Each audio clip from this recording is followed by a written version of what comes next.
Barão, eu já desopilei aqui, já tirei o... Perdeu a linha completamente. Já tirei o VAR do meu sistema, falei palavrão, me senti na arquibancada, agora é sua vez.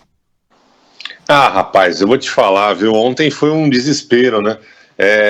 O pior é que assim, né, tem uma transmissão que está sendo feita para cá, de uma TV, uma TV por streaming, né, só para o exterior, não tem transmissão para o Brasil.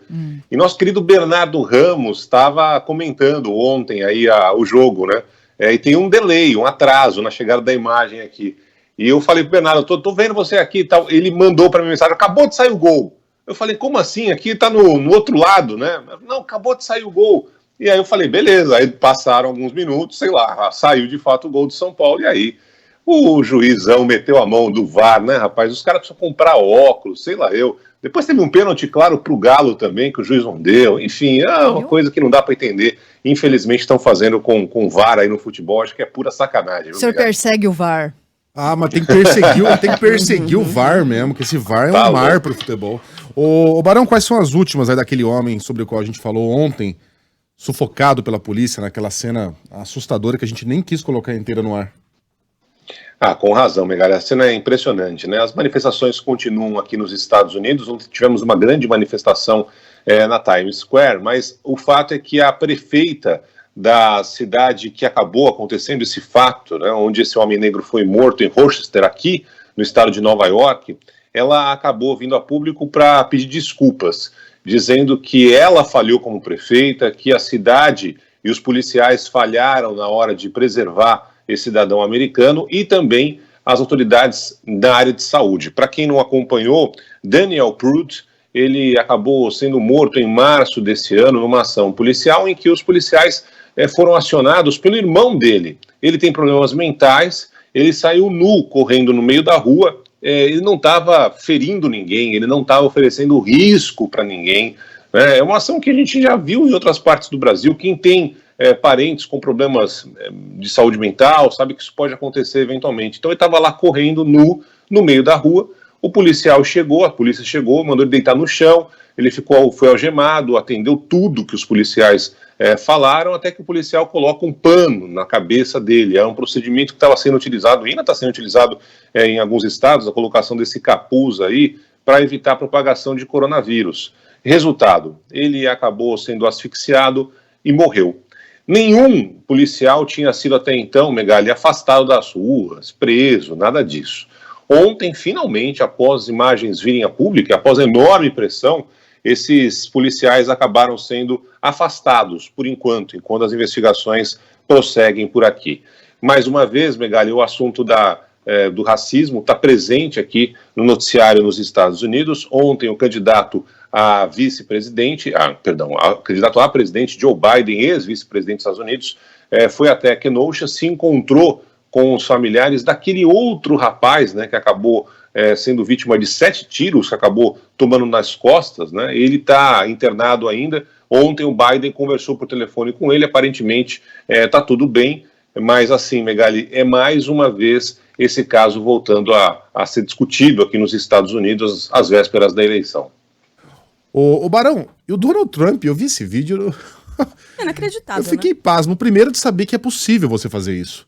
Segundo, de o presidente recomendar que você vá lá e vote 2 vezes nele. Ou seja, o cara diante de um microfone, milhares de pessoas, câmeras, sugeriu às pessoas que cometam uma fraude eleitoral. E aí, Barão? É isso, Megali. Na verdade, o Trump está muito contra essa história do voto pelo correio, né? O voto universal. O voto pelo correio já existe aqui nos Estados Unidos. O Trump, inclusive, usa esse tipo de artifício, né? Então, você tem que pedir para você receber em casa uma cédula do correio, aí você vai e vota. O que o Trump está falando, né? Que agora, como todo mundo está recebendo, em alguns estados, na casa, né, o voto, ou a cédula do correio, aí ele fala que não vai ter como não ter fraude. Vai ter fraude. As pessoas vão votar de qualquer jeito e tudo mais. E aí o Trump falou em 2 estados que as pessoas simplesmente deveriam votar pelo correio. São 2 estados-chave aqui na eleição presidencial. Vote pelo correio, mas vote também presencialmente. Ou seja, seria uma pessoa votando 2 vezes. E isso é ilegal, né? O que Trump diz é que ninguém vai ter controle sobre isso. Ah, você chegou uma cédula na sua casa, você depositou no correio, na caixa postal. Se no dia da votação você for até um colégio, por exemplo, votar, ninguém vai saber que você votou 2 vezes. Só que isso é crime eleitoral. O Trump tem uma certa razão, Megali, porque ninguém vai saber mesmo. Não tem o nome da pessoa na cédula quando ela deposita no correio, né? Então não tem ali como saber isso.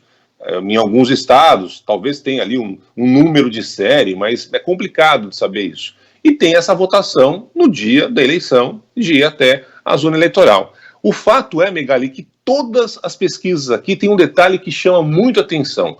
O Trump ganha de lavada do Biden no voto das pessoas que vão sair de casa e ir até a zona eleitoral. Só que o Trump perde com uma vantagem muito maior para o Biden nos votos pelo correio. Então tem uma diferença aí importante nessa história. De qualquer forma, é mais uma polêmica e bota polêmica nisso, porque se um cidadão americano for pego votando 2 vezes, ele pode ser punido pela justiça aqui dos Estados Unidos. O brasileiro pode ficar muito surpreendido com esse fato de um americano poder votar 2 vezes e não ter muito controle sobre isso. Em muitos estados você não precisa de uma cédula de identidade para votar. Você chega lá na zona de votação, né, Barão? Fala, meu nome é Eduardo Barão. Ah, ok, vai lá e vota. Você não precisa provar que você é você. E aqui a gente tem biometria, título de eleitor, leva RG. O americano tem um aspecto muito bonito, na verdade, que é o seguinte, ele confia em você. Se você fala algo, ele pressupõe que é verdade. Então, se você cria um mecanismo... é uma visão meio romântica do americano. Hoje já não é mais bem assim. Mas é um povo que, em geral, acredita na palavra das pessoas. É um aspecto bacana do americano. Mas isso cria alguns problemas. Como, por exemplo, o presidente sugerindo às pessoas que cometam uma fraude eleitoral. Votar 2 vezes nele mesmo. E tem outra coisa, hein, Barão? O Trump não vai sair, cara. O normal é que o presidente se reeleja. É assim desde sempre. Reagan se reelegeu, o Bill Clinton se reelegeu, George W. Bush, Barack Obama, todo mundo consegue se reeleger. A exceção é o George Bush pai, que perdeu a eleição lá em 92 pro Bill Clinton, naquela famosa eleição do a economia estúpido. Então, é meio humilhante pro ocupante da Casa Branca não conseguir mais 4 anos. Barão, ele não vai sair. Se ele perder essa eleição, ele não vai galantemente entregar a faixa pro... Não vai. Vai acusar fraude, ele vai se agarrar ali na cadeira do Salão Oval, a coisa vai pra Suprema Corte, vai ser um rolo essa eleição, hein, Barão? Ainda mais por causa dessa diferença, Megali, que eu tô falando, né? No dia da votação vai aparecer ali o pessoal que votou in loco, né? Foi até o local de votação. E aí é bem possível que o Trump ganhe. Mas depois, com a soma dos votos pelo correio, estou falando segundo as pesquisas, aí a vantagem de Biden é gigantesca. Então, e isso só vai ser contabilizado lá na frente, esses votos pelo correio, né? Então vai ter provavelmente o Trump falando assim, eu fui reeleito, e lá na frente os números mostrarem o contrário, porque a eleição não vai terminar no dia seguinte, como é a eleição, a contagem de votos no Brasil. Resumindo, vai ter rolo e a gente vai acompanhar tudo de pertinho aqui até novembro, né? Ou sei lá, depois disso, quando a eleição for toda contabilizada aqui nos Estados Unidos. Que bom que temos você aí, então, Barão. Um beijo pra você, até a próxima. Valeu, bom fim de semana pra vocês também. Até mais, tchau, tchau. Beijo.